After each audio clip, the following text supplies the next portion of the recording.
obviously a great football game this past Saturday. As I said after the game, I was proud of the guys for the effort and all the things that they brought forth, the resiliency during the game. At the same time, we made key mistakes on all three phases that didn't allow us to win the game. So we started this morning working to correct those, try to get better for UCLA. Really an excellent, talented football team that's had a really, really tough schedule, playing their best football of late. So we have our work cut out for us. So we'll try to make the improvements from the Ohio State game to the UCLA game the same way we did from Indiana to Ohio State. So with that, I'll see what questions you guys have. Coach, you mentioned after the game on Saturday, you felt like it was the first time, felt the championship mindset in the locker room. What kind of intangibles go into that, and how do you kind of instill that same mindset for the rest of the year? It's really hard to play with the confidence to understand that, hey, if I don't make mistakes, I'll win. At the same time, play without being afraid of making mistakes. So you have to have this fearless part of you that runs right up to the edge, and you're willing to go over the edge. You're willing to put yourself at risk and be vulnerable to failure. That's the only way to actually be successful. And so saw a bunch of guys that just wanted to go back out and keep playing. And when I said that, there's been lots of times I've seen glimpses of it. I just saw a whole team united in that moment. So I think it came from the players, and to them it's a real credit. Expect to have Rhule or Tommy back this week? I don't know Tommy. Rhamir's back. He'll practice tomorrow. We hadn't seen Dylan scramble a whole bunch this season until that game. He had mentioned that you guys saw maybe something on film, but he also mentioned that there was a kind of a focus on him doing that in practice. Is that something that he just added to his repertoire this weekend? I mean, it looked pretty good when he did it. Yeah, I think one of the key things from Dylan is he can do it, right? He has, he can do it, and he has the ability to scramble and look down the field, but then also take advantage and run. I think one of the really cool things I'm having a chance to experience with him is watching him grow each week. I think in the Indiana game, there was a play where he started to scramble and stopped and threw it back. And as I watched the game with him, he was like, I should have run it there. And I don't even know if that's right or not, but that's what he took away from it. So I think he, every week, is trying to find 1, 2, 3 things to improve upon. We heard Coach Day's press conference last week, and we heard him talk about why, when I watch their defense, I think it's, they look like a big-time defense. They were taking a lot of questions about why aren't about their defense, and he talked about doing some different things, and we were all kind of like, you play a team coming off a bye, it's like you better be ready for anything to come out. There was way more man-free pressure. Usually, Larry Johnson defenses is 4-man rush and, hey, let's go eat. There was way more pressure, and so part of that was him navigating that, recognizing that in the game.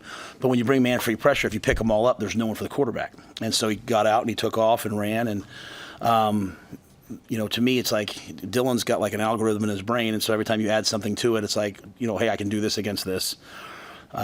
So he added it. So in terms of during practice, I just think he's always trying to improve, get better. From the UTEP game until the last drive against Ohio State. I mean, better and better and better. I mean, so much of that game was, hey, getting the right play here, getting the right play there. You think about, you're a freshman quarterback. You go out in front of 100,000 people, all of whom have a feeling about you because maybe you were once committed there. Another one of your freshmen drops the opening kickoff return. You start with the ball on the 8-yard line. You bobble the opening kickoff. And what I loved about what Dylan did was he just settled down, right?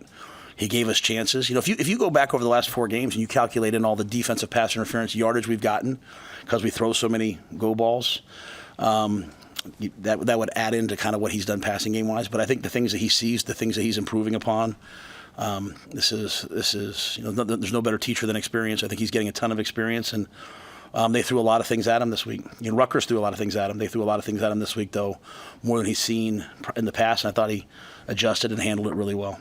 He's clearly shown that he has the ability to drop those balls in on some of those lofted throws.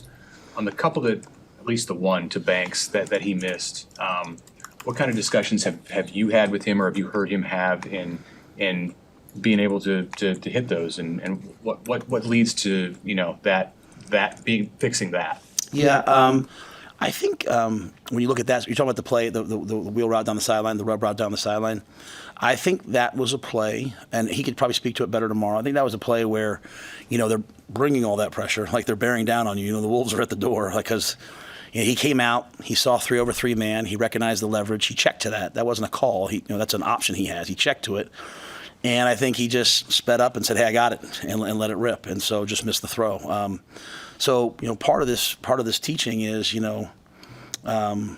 is going back and looking at all the things you do well. He has the ability to go back and look at all the things he does well, and the things you do well should give you confidence.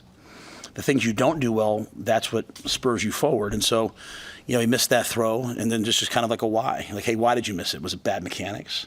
Was it that you sped up because you saw these things and you knew you had a touchdown, you want to get the ball out of your hand? So when I watch the game with him, I watch the game with him usually in a different light, kind of as the head coach. Glenn's going to do all the football stuff. But for me, it's always, hey, here's these 6, 7, 8 plays. How do we – why did they happen? Does that make sense? And so I'll let him tell you, his thoughts on it, because but to me, I just think, you have people coming at you, you see him open, he knows what's going to happen a lot of times before it happens, and sometimes that anticipation leads you to hurry. And I thought he didn't hurry. How do you think Dante ran it, and did you find some things in the run game in the second half that you liked that maybe you can push forward? Yeah, it goes back to what I said last week. When people don't really blitz us and pressure us, we're a good running team. We struggle when people pressure us. Dylan did a good job of when they weren't pressuring us, getting to the right run. We ran some wham plays and some trap plays, which are really good plays. We got the ball to the second level. We need at some point one of these plays to go for 80. And I'm not throwing anyone at it. It's just like that's what we're working on every day. We're working on constantly. Now, Dante, he's a big back. He's going to punish you, right? And then the Ramirez and Emmets come in and they hopefully make you miss and take it further. But I thought in many ways there were some really good things in there in the plan.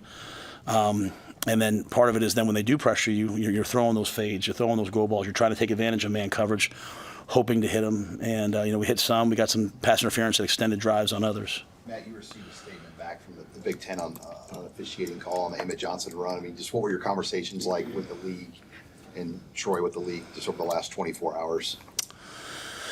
Well, I'll first say this. I commend the league for putting out a statement. The worst thing I can do is get up here when I'm trying to get our team to turn forward to UCLA and be talking about, the calls that went against us in a loss. I think that's very forward thinking of, Commissioner Petiti and of Bill Carollo, who's the head of officiating. And I think it's what should be done. We all just want transparency in everything, right? Hey, I come here, you guys ask me what happened on this play, what happened on that play, right? And to do my best to be transparent and answer them. So I appreciate the statement. That was a game, you guys hear us talk about situational football. We're trying to master the last drive of the half, the last drive of the game.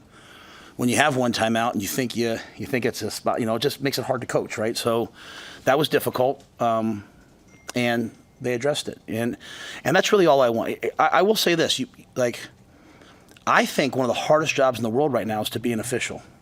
I grew up in an era when I played college football. I stood next to Coach Paterno.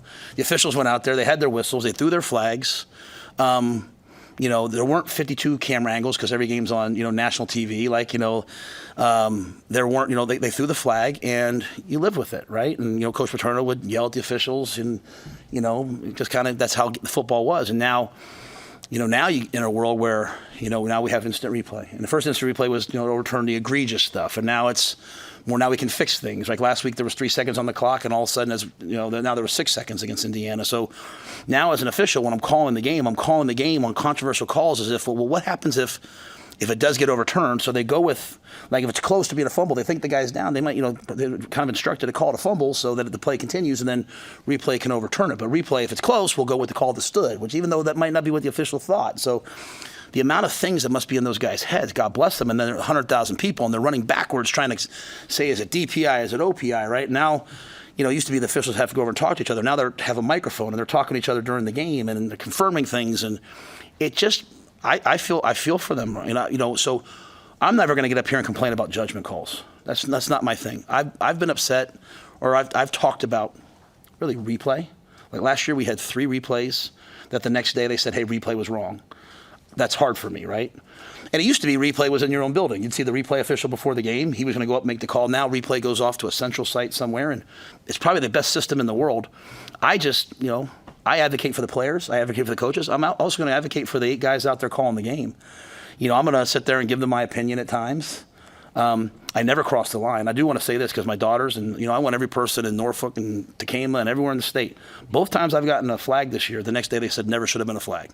So I don't disrespect officials. I stay on the field. I coach the way I've coached the last 12 years, aggressive, but defendant, and no one on my sideline talks to the officials. Officials will always tell you we're disciplined.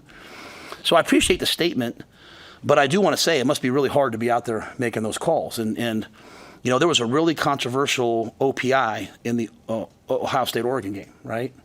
And they called offensive pass interference. And so what ends up happening is, over the next couple of weeks, the officials, there's all these points of emphasis and all this stuff, and they're talking about OPI, and they're talking about OPI, and then all of a sudden we show up, and we get 2 OPIs, on the last drive of the half and on the last drive of the game. Now, you guys have watched this. I don't know how many OPIs we've had this year, offensive pass interference. But these points of emphasis, that kind of hit you each week, something happens and we change the kickoff return mechanics. Like, as a coach, I can't change what an 18-year-old does or a 22-year-old does on 3 days' notice. We went through camp. We go through all the officiating training. Officials come to practice. We're told to do things a certain way. And then as the season goes on, as things happen, man, the officials have to adjust. Well, we have to adjust. And all of a sudden you get into a game like this and all this stuff happens. So I appreciate the transparency. I do want to make sure everyone understands where I stand, though. I advocate for the officials. I think we should let them call the game, and it shouldn't be all this. It shouldn't change as much as it does based upon this and that. We should just let them call the games and live with the result, right? Like we live with the players' result. So I appreciate that. Some tough things went against us. We've had replay go against us. We've had my penalties go against us. I don't want any more apologies on Sunday. Like, it can't happen against UCLA. Can't happen against Iowa.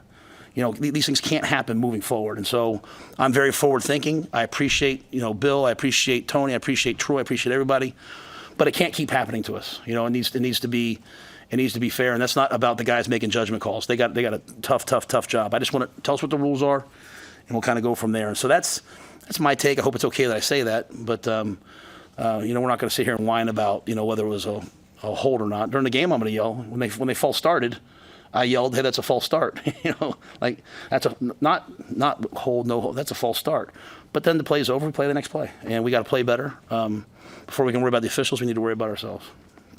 Had a lot of success with those kids from Miami. We haven't talked as much about Willis, but he played some quality snaps for you. How have you seen him progress as the season has gone along? Yeah, Willis is earning it. I think it's the biggest thing. Like, he's so talented. He's earning it with his preparation and what he does in practice. It's a hard position because you're really playing 3 or 4 positions. Sometimes you're a DN, sometimes you're an outside linebacker, sometimes you're a will backer. And I think he's got great mentorship in that room from MJ. And I thought we got production out of him, which was awesome. So his snaps will continue to go up. And the biggest thing is, like I said, I'm proud of him because he's earning them. He's earning the snaps. Like, it's not just his talent, it's his production, which comes from what he does in practice. I've been really pleased with him in practice. And I think you'll see a lot more of him moving forward.